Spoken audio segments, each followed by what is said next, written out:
$1000 за национальный якутский головной убор. Житель Якутии выставил на продажу уникальную мужскую шапку. Головной убор выполнен в традиционном стиле народа Саха, но главное в этой шапке – материал. Ее связали из шерсти мамонта. Имеется сертификат подлинности. Лана Ильина расскажет подробнее. Мамонт становится главным брендом Якутии.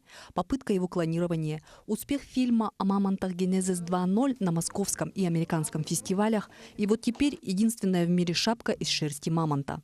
Владимир Амосов, родом из села Адыча Верхоянского района, занимается строительством. Шапочка – семейная реликвия. Она была сплетена еще 10 лет назад.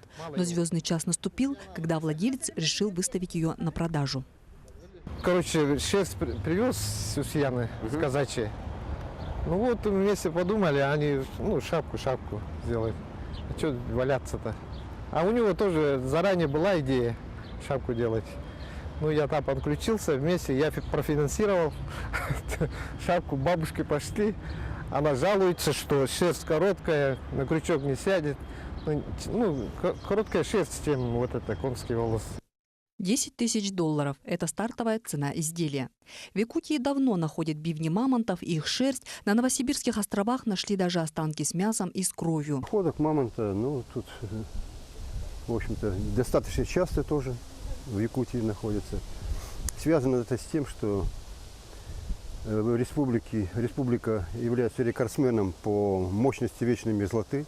Почти 1,5 километра. Но вот сплести шапку из шерсти доисторического животного, которое пролежало в вечной мерзлоте сотни тысяч лет, Владимир догадался первым.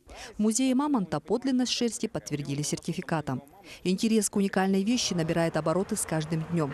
Мамонты – это то, что интересно сегодня всем. Вопросы мамонта и фауны тоже являются такими интересными темами, которые мы и планируем дальше продвигать его и на российском, и на общемировом уровне, потому что в Якутии действительно сосредоточено более 80% всех останков мамонта и фауны.